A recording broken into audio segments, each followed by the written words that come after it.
listening to this podcast right now. Do you want to hear a fucking podcast about anything and everything? Like movies, music, television, and more? Oh my God. Well, you've come to the right place. Yes. Subscribe to Journey into Comics Network, and you get Podcastrophe, hosted by me, Yes. Dick. Why not throw a couple bucks to the Patreon? It's your choice. Yeah. This is a Podcastrophe. That sounds so awesome. The following is a Journey into Comics Network production. From the suburbs of Chicago and Illinois, this is The Puhr Report with your host, Andrew Puhr.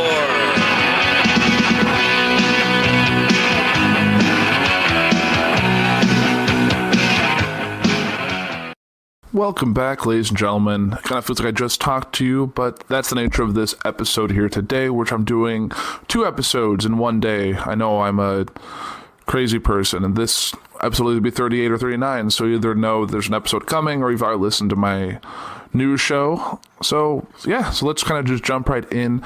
This is the last in my profile series. You know, I've covered Barbara Bush, I've covered Michelle McNamara and the Golden State Killer, I've covered Kevin Smith. My last one in this very unusual set of people will be Nikola Tesla, which is a very famous inventor, and it was actually a recommendation by someone on the network, so that's what I'm going to talk about today. And before I get into who Tesla was, for a lot of you who don't really know history, you don't really pay attention to that kind of thing, maybe the only time you actually know who Tesla was through the movie The Prestige. So there's a quick article about Tesla in The Prestige and the actor who portrayed him, which was David Bowie. There's a lot to love about The Prestige. Stage magicians, the Batman team of Bale and Kane, but perhaps the best thing about the movie, in my mind, was David Bowie assuming the role of Nikola Tesla. It seemed that kind of perfect Hollywood casting, not only for Bowie's wonderful performance, but for the similarities between the two men. The moment we meet Tesla in the movie, he's walking through a field of electricity, unfazed, untouched. It's a thrilling introduction, one that reflects both Tesla and Bowie. Director Christopher Nolan apparently had always wanted Bowie for the role, knowing that he needed someone who wasn't a Hollywood star, but someone who would stand out in the part. I think he sensed that the character of Tesla demanded someone different, someone with the same theatrical presence. Bowie initially refused until Nolan flew out to meet with him and told him he was the only choice. Bowie accepted. The two men, Bowie and Tesla, were of course separated by decades as well as by backgrounds. Tesla was a Serbian inventor and engineer. Bowie was an English musician, but they have more in common than is at first obvious. Both men were innovators in their respective fields, taking them in new directions. Tesla started his career in the United States working for Thomas Edison, but while Edison backed direct current, Tesla developed the superior alternating current. Bowie started out writing songs in a kind of folk rock style, but starting with The Man Who Sold the World, he began using a heavier rock style and exploiting his own androgyny to help create an identity. Later experiments in creating personas resulted in the massive popular Ziggy Stardust character, the ultimate rock star from Mars. Biographer David Buckley said, "It challenged the core belief of the rock music of its day." Tesla was a polyglot, speaking 8 languages. Bowie played at least 8 different musical instruments, including the saxophone. Both men also demonstrated skills outside of their chosen fields. One of Tesla's friends said of him, "Seldom did one meet a scientist or engineer who was also a poet, a philosopher, an appreciator of fine music, a linguist, and a connoisseur of food and drink." Bowie was also something of a Renaissance man himself. In addition to being a singer, songwriter, and musician, he's been an actor, a mime, a fashion icon, a painter, a writer, and even flirted briefly with video game creation and design in Omicron, the Nomad Soul. Both men were/are, I guess at the date of this article, this is an old article from 2012, so both men were natural performers. Tesla would hold public conferences with his Tesla coil blasting electricity, something that often scared his audience. His demonstrations of his inventions had been compared to the world of stage magicians, something that no doubt mandated his inclusion in The Prestige. Bowie, as mentioned, studied mime with Lindsay Kemp, and that helped introduce him to a more theatrical presence and the ability to create personas to present to the world. Instead of the process, off stage I'm a robot, on stage I achieve emotion. It's probably why I prefer dressing up as Ziggy to being David. As such talented people often do, they were friends with other creative contemporaries as well. Tesla, for example, was friends with Mark Twain and others like Robert Underwood Johnson. Bowie famously was friends with Iggy Pop and Lou Reed, and also other musicians such as John Lennon and Mick Jagger, as well as having friends in the film and fashion worlds. Both men held questionable beliefs at times. Tesla was a proponent of eugenics, while Bowie, in his thin white Duke phase, flirted with an appreciation for fascism, something he later blamed on his addictions and getting lost in that character. Of course, there were stark differences between the two as well. For example, Tesla believed celibacy helped his work, while Bowie notoriously wedded men and women before his marriage to Iman. Tesla died a poor man despite his many patents, whereas Bowie is also an accomplished businessman who has turned his musical success into massive financial success as well. What's undeniable is that both are remarkable individuals, and in my opinion, they come together perfectly in the Prestige. I consider them both geniuses with a touch of mad scientist, and David Bowie will leave behind a musical legacy as rich and affecting as Tesla's technological one. So what do we know about Tesla? The eccentric inventor and modern Prometheus died 75 years ago, not quite to the day. Match the following figures: Albert Einstein, Thomas Edison, Guglielmo Marconi, Alfred Nobel, and Nikola Tesla. With these biographical facts: spoke 8 languages, produced the first motor that ran on AC current, developed the underlying technology for wireless communications over long distances, held approximately 300 patents, claimed to have developed a super weapon that would end all war. The match for each, of course, is Tesla. Surprised? Most people have heard his name, but few know much about his place in modern science and technology. The 75th anniversary of Tesla's death on January 7th provided a timely opportunity to review the life of a man who came from nowhere yet became world famous. Claimed to be devoted solely to discovery, but relished the role of a showman. Attracted the attention of many women, but never married. Generated ideas that transformed daily life and created multiple fortunes, but died nearly penniless. Tesla was born in Serbia on a summer night in 1856 during what he claimed was a lightning storm, which led to the midwife to say he will be a child of the storm, and his mother to counter prophetically, "No of the light." As a student, Tesla displayed such remarkable abilities to calculate mathematical problems the teachers accused him of cheating. During his teen years, he fell seriously ill, recovering once his father abandoned his demand that Nikola become a priest and agreed he could attend engineering school instead. Although not staying a student, Tesla eventually withdrew from Polytechnic School and ended up working for the Continental Edison Company, where he focused on electrical lighting and motors. Wishing to be Edison himself, Tesla immigrated to the U.S. in 1884, and he later claimed he was offered the sum of US $50,000 if he could solve a series of engineering problems Edison's company faced. Having achieved the feat, Tesla said he was then told that an offer had just been a joke, and he left the company after 6 months. Tesla then developed a relationship with 2 businessmen that led to the founding of Tesla Electric Lights and Manufacturing.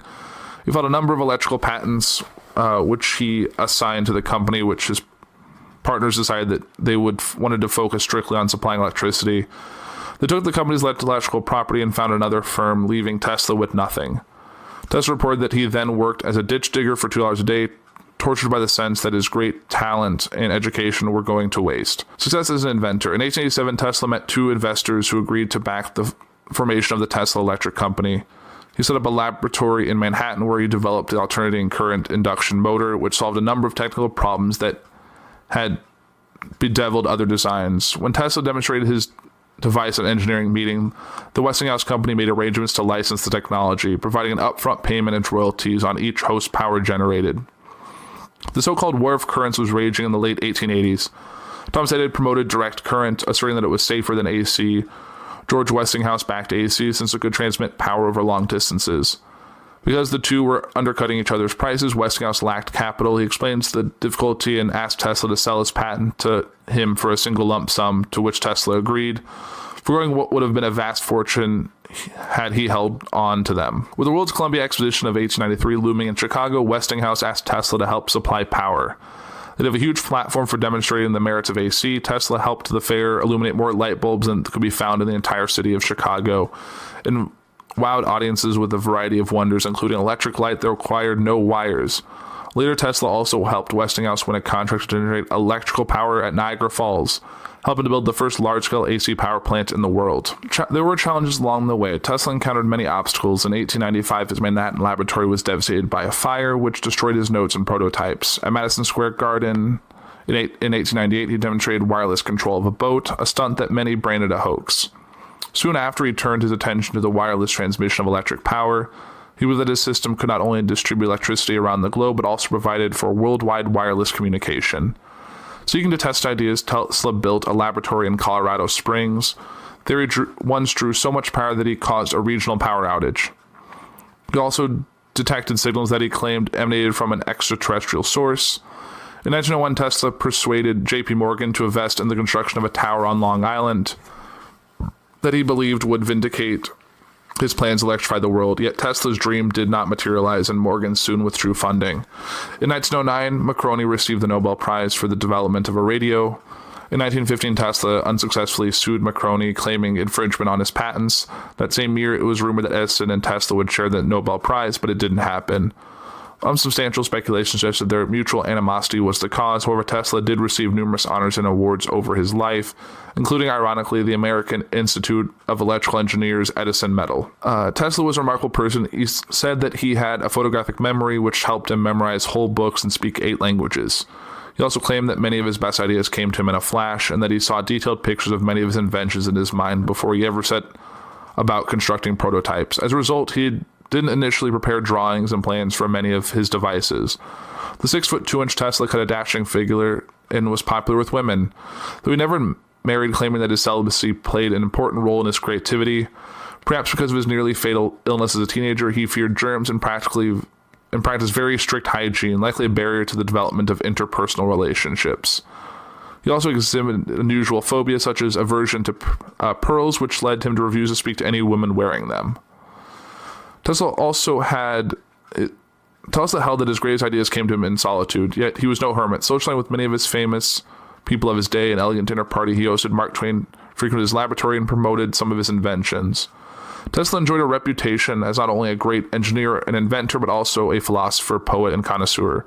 On his 75th birthday, he received a congratulatory letter from Einstein and was featured on the cover of Time magazine. In the popular imagination, Tesla played the part of a mad scientist. He claimed that he had developed a motor that ran on cosmic rays, that he was working on a new non-Einsteinian physics that would supply a new form of energy, that he had discovered a new technique for photographing thoughts, and that he had also developed a new ray, alternately labeled the death ray and the peace ray, which vastly greater military potential than Nobel's munitions. His money long gone, Tesla spent his later years moving from place to place, leaving behind unpaid bills. Eventually he settled in at a New York hotel where his rent was paid by Westinghouse. Always living alone, he frequently the local park where he regularly seen feeding and tending to the pigeons, with which he claimed to share a special affinity. On the morning of January 7th, 1943, he was found dead in his room by a hotel maid at age 86.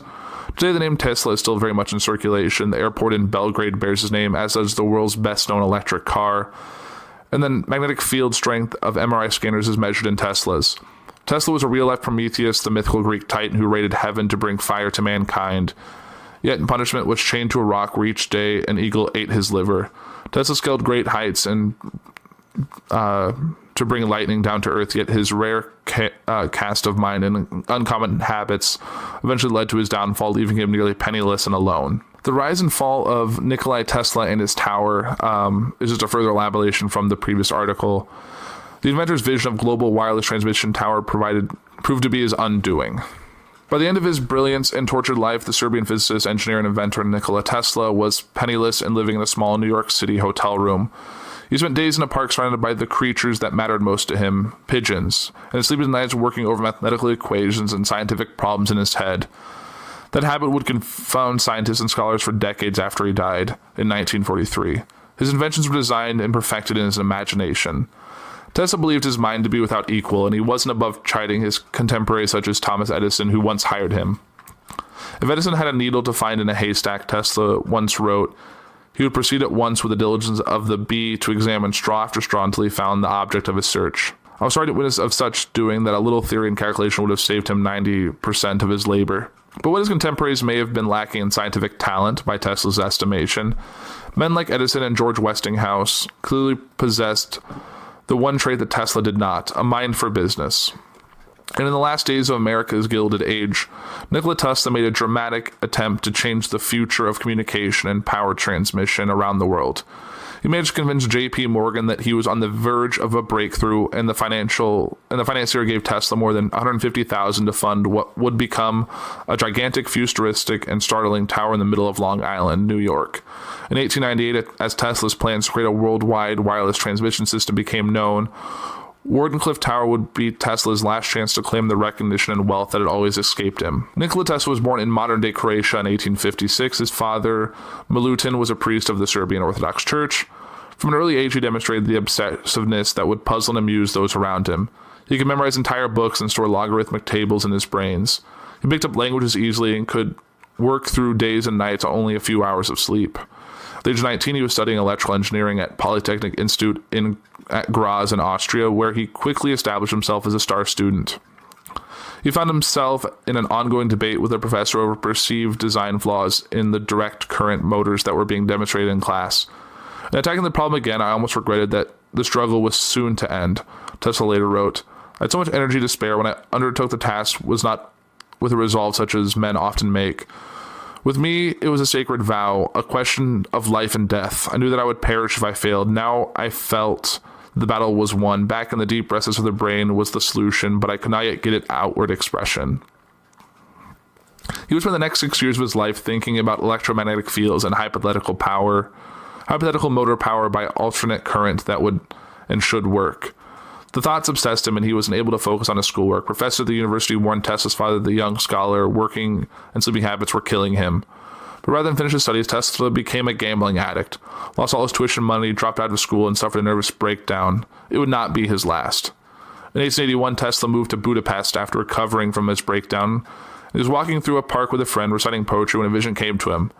There in the park with a stick, Tesla drew a crude diagram in the dirt. A motor using the principle of rotating magnetic fields created by two or more alternating currents. While AC electrification had been employed before, there would never be a practical working motor run on alternating current until he invented his induction motor several years later. In June 1884, Tesla sailed for New York City and arrived with 4 cents in his pocket and a letter of recommendation from Charles Batchelor, a former employer to Thomas Edison, which was purported to say, "My dear Edison, I know 2 great men and you are one of them. The other is this young man." A meeting was arranged, and once Tesla described the engineering work he was doing, Edison, though skeptical, hired him. According to Tesla, Edison offered him $50,000 if he could improve upon the DC generation plants Edison favored. Within a few months, Tesla informed the American inventor that he had indeed improved upon Edison's motors. Edison, Tesla noted, refused to pay up. "When you become a full-fledged American, you'll appreciate an American joke," Edison told him. Tesla promptly quit and took a job digging ditches.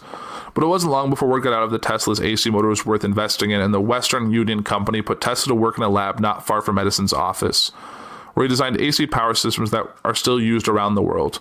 "The motors I built there," Tesla said, "were exactly as I imagined them. I made no attempt to improve the design, but merely reproduced the pictures as they appeared in my vision, and the operation was always as I expected."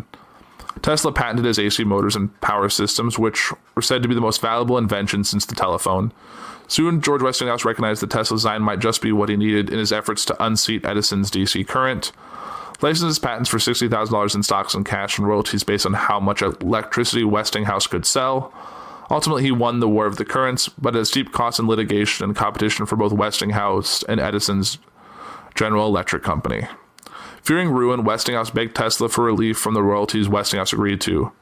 "Your decision determines the fate of the Westinghouse Company," he said. Tesla, grateful to the man who had never tried to swindle him, tore up the royalty contract, walking away from millions in royalties that had already owed and billions that would have accrued in the future. He would have been one of the wealthiest men in the world, a titan of the Gilded Age. His work with electricity reflected just one facet of his fertile mind. Before the turn in the 20th century, Tesla had invented a powerful coil that was capable of generating high voltages and frequencies leading to new forms of light, such as neon and fluorescent, as well as X-rays. Tesla also discovered that these coils, soon to be called Tesla coils, made it possible to send and receive radio signals. He quickly filed for American patents in 1897, beating the Italian inventor Guglielmo Marconi to the punch. Tesla continued to work on his ideas for wireless transmission when he proposed to J.P. Morgan his idea of a wireless globe. After Morgan put up the $150,000 to build the giant transmission tower, Tesla promptly hired the noted architect Sanford White of McKim, Mead, and White in New York. White, too, was smitten with Tesla's idea, and after all, Tesla was a highly acclaimed man behind Westinghouse's success with alternating current. When Tesla talked, he was persuasive. As soon as completed, it would be possible for all businessmen in New York to dictate instructions and have them appear in type at his office in London or elsewhere, Tesla said at the time. He'd be able to call up from his desk and talk to any telephone subscriber on the globe without any change whatsoever in the existing equipment. An inexpensive instrument not bigger than a watch will enable its bearer to hear anywhere on sea or land, music or song, the speech of a political leader, the address of an eminent man of science, or the sermon of an eloquent clergyman, delivered in some other place, however distant. In the same manner, any picture, character, drawing, or print can be transferred from one place to another. Millions of such instruments can be operated from one plant of this kind. Wow, that's an eerie description of something that now is very much commonplace, but was unheard of at the time that he said it. White quickly got to work designing Wardenclyffe Tower in 1901, but soon after construction began, it became apparent that Tesla was going to run out of money before it was finished. An appeal to Morgan for more money proved fruitless. In the meantime, investors were rushing to throw their money behind Marconi. In December 1901, Marconi successfully sent a signal from England to Newfoundland. Tesla grumbled that the Italian was using 17 of his patents, but litigation eventually favored Marconi, and the commercial damage was done. The U.S. Supreme Court ultimately upheld Tesla's claim, clarifying the Tesla's role in the invention of the radio, but not until 1943, after he died. Thus, the Italian inventor was credited as the inventor of radio and became rich. Wardenclyffe Tower became an 186-foot tall relic. It would be raised in 1917, and the defeat, Tesla's worst, led to another of his breakdowns. It is not a dream, Tesla said. It is a simple feat of scientific electrical engineering, only expensive, blind, faint-hearted, doubting world. In 1912, Tesla began to withdraw from the doubting world. He was clearly showing signs of obsessive-compulsive disorder and was potentially a high-functioning autistic. He became obsessed with cleanliness and fixated on the number 3. He began shaking hands with people and washing hands, all done in sets of 3. He had to have 18 napkins on his table during meals and would count his steps whenever he walked anywhere. He claimed to have a normal susceptibility to sounds as well as an acute sense of sight.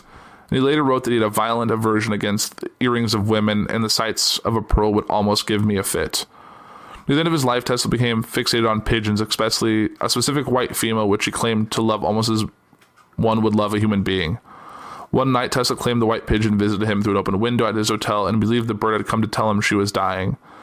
He saw 2 powerful beams of light in the bird's eye, he later said, yet it was real light, a powerful, dazzling, blinding light, a light more intense than I could ever produce by the most powerful lamps in my laboratory. The pigeon died in his arms. The inventor claimed at the moment he knew he had finished his life's work. Nikola Tesla would go on to make news from time to time while living on the 33rd floor of the New Yorker Hotel. In 1931, he made the cover of Time magazine, which featured an invention on his 75th birthday.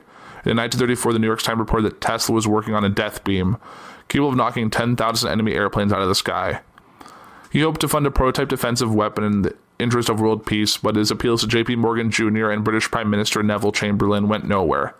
Tesla did, however, receive a $25,000 check from the Soviet Union, but the project languished. He died in 1943 in debt, although Westinghouse had been paying his room and board at the hotel for years. And just to wrap up the story here today, involves 8 things you didn't know about Nikola Tesla. In honor of Tesla, this is an old article, so I guess it would be in honor of Nikola Tesla's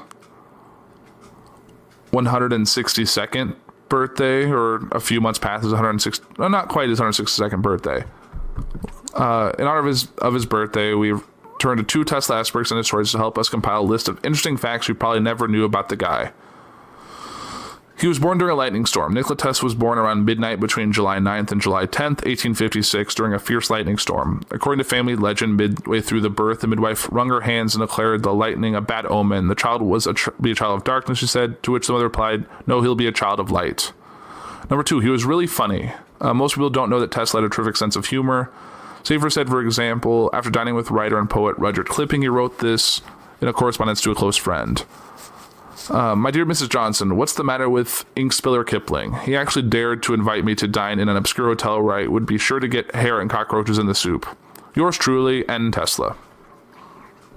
He and Edison were rivals, but not sworn enemies.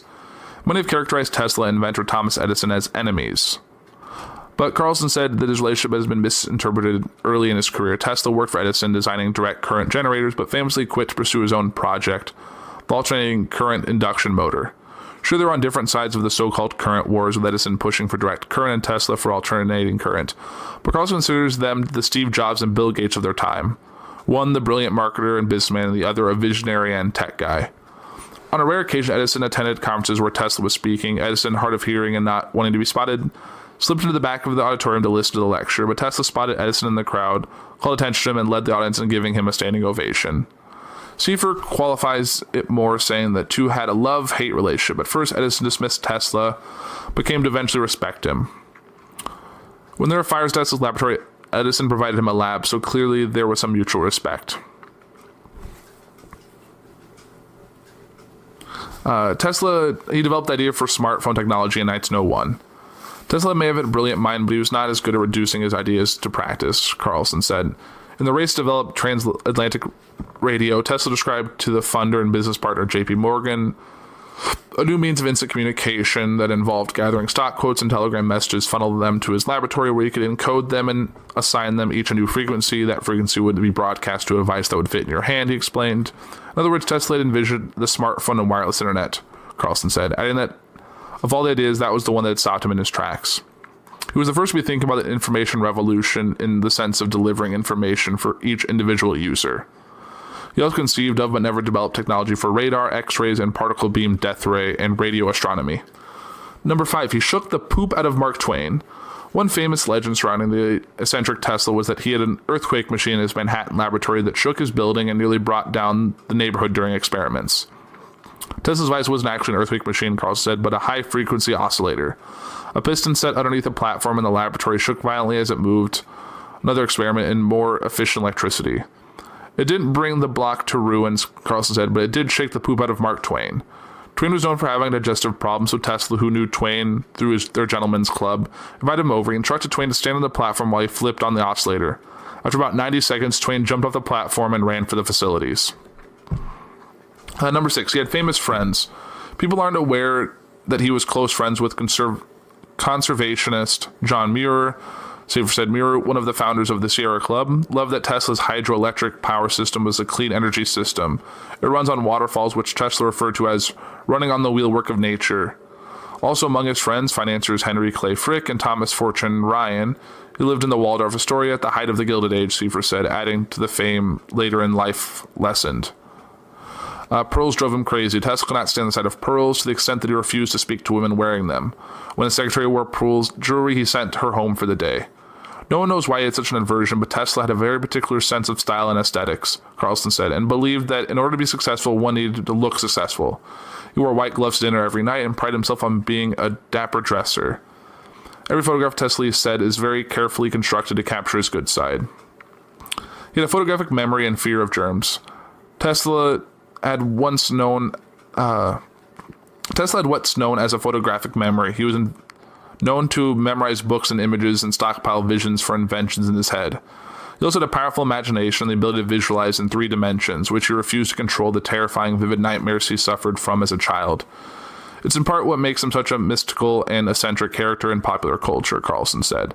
He's also known for having excessive hygiene habits, born out of a near-fatal bout of cholera as a teenager. Sounds very much like Howard Hughes. If anyone remembered the show The Aviator, it's a lot of this stuff about Nikola Tesla is very similar to that, at least in my interpretation of it. But I think that's enough talking about the man, the legend, the famous inventor, the person that really makes the lifestyle we live today possible, and that was Nikola Tesla. And that's a great person to end my profile series on. So for the Puhr Report this week, and I guess the double feature that you got out of the 2 episodes, in whatever order you listen to them, I'm Andrew Puhr, and I want to thank you for listening.